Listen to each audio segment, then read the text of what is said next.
Goiko 11 puntuan ezustekoa eman da 22 eta 21 irabazi dio Joanes Bakaikoak Beñat Senarri Zumarragako Beloki pilotalekuan jokatutako buruz-buruko txapelketa nagusiko Baikoren aurre kanporaketan. Garaipen epikoa lortu du Etxarri Aranazko aurrelariak, gogora ezagun Bakaikoa ordezko lanetan ibili dela binakako B-serie txapelketan, zenbait partida jokatu behar izan ditu enpresakideen arazo batzuen ondorioz, aldiz Beñat Senarrek playoffetara sailkatzea lortu zuen binakako B-serie txapelketan Gorka Ugartemendiarekin batera, baina playoffetako lehen partida erabakigarrian zuzenean etxera joan behar izan zuten eta ondorioz geroztik buruz-buruko txapelketa hau prestatzen ibili da.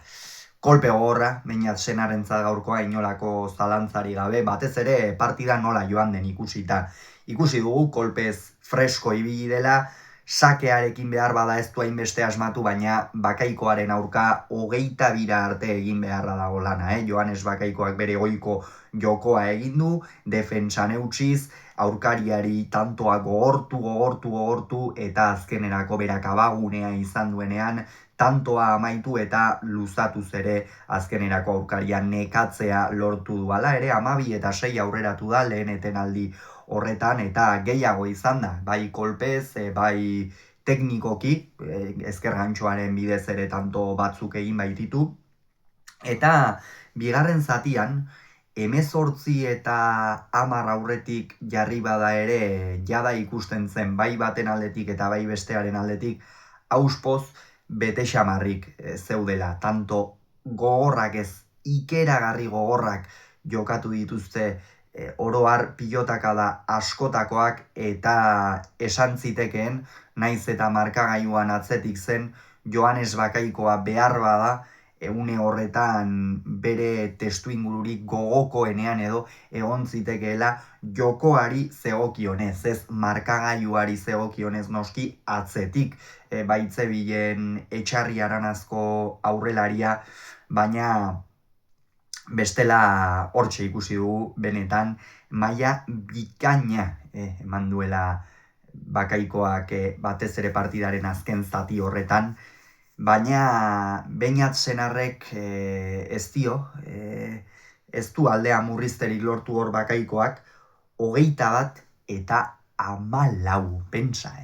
21 eta 14 joan dira, hori ikeragarria da, 21 eta 14, 8 tanto jarraian egin beharra zeuzkan Bakaikoak, eta egin ditu,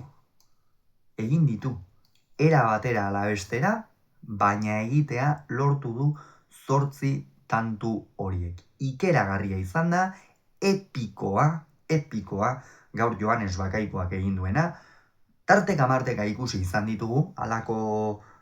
bueltak, halako irauliak, baina gaurkoa benetan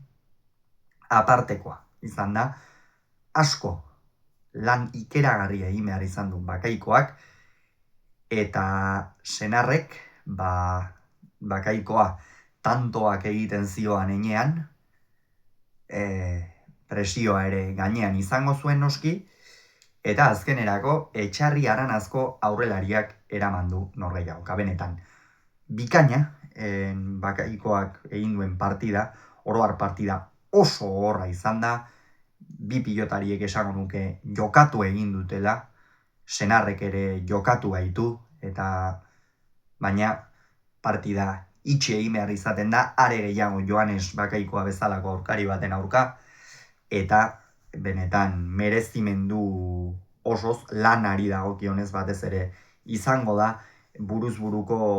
txapelketa nagusiaren aurkezpen horretan Joanes Bakaikoa. Ikusiko dugu, ea Beñat Senar beseriekoan sartzen duten, ala beste gisa bateko norgehiagokak jokatuko dituen, lehen aukera zuzena baldin bada behintzat hautagai nagusietako bat izango da, nagusiena ez bada, bestela berriz horixe, orain beste gisa bateko partidak jokatu beharko ditu, eta beretzako ere kolpe gogorra. binakakoan joan den urtean Eskirozekin finalera sartzeko zorian izan ziren, azkenerako ez zuten sartzerik izan, aurten Ugarte Mendiarekin playoffetara sartu dira, baina txapelketan zehar askoz ere gehiago sufrituta, eta finalerdietarako urrats hori ezin izan dute eman, eta noski begiz jota izango zuen buruz-buruko txapelketa hau, baina ez du bertan egoterik izango, joan den urtean Elordiri estutu galanta eman zion, 22 eta 20 irabazi zuen Maiabiako aurrelariak, baina senarrek estutu galanta eman da, eta aurtengoan berriz ezin izango du hor izan, eta beretzat noski kolpe handia inolako zalantzari gabe. Gogoratu beraz, Bakaikoak 22, senarrek 21 Zumarragan.